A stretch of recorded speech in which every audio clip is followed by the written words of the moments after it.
Why it's a win-win, and especially great for AMD's recent announcement that Sony will partner with Microsoft in cloud streaming technology is somewhat mind-blowing.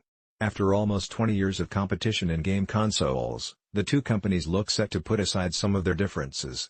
There aren't many details about this partnership yet, but it looks like Sony will definitely use Microsoft's Azure cloud to power their game streaming services. Moreover, the two companies announced plans to collaborate in semiconductors and AI technology. Although Sony and Microsoft will still be competitors, there are many ways that this deal will help them both. A guaranteed win for Microsoft Cloud. The biggest takeaway from this news is how much of a win it is for Microsoft.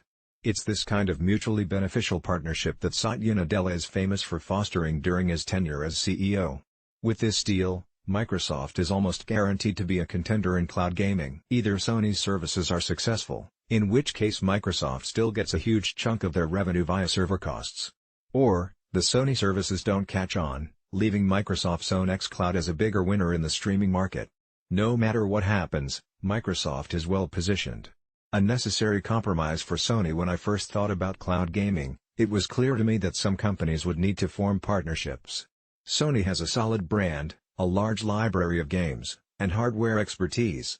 What they lack is a global cloud infrastructure.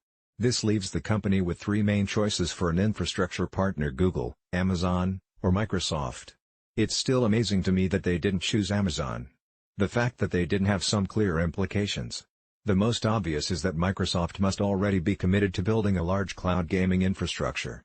In this way, Microsoft's roadmap probably looks very similar to Sony's. No doubt the Azure cloud will have many of the features that Sony needs, including low-latency internet connections around the world. Beyond generic infrastructure, the choice of Microsoft's gaming cloud is likely due to the other similarities between the two companies. Both rely on AMD application processing units, or APUs, to power their video game consoles. Since the same silicon architectures power both Xbox and PlayStation, anything that Microsoft builds can likely support Sony as well. Combining silicon efforts. If Sony did pick Microsoft because of silicon, it would suggest that a big win is in store for AMD.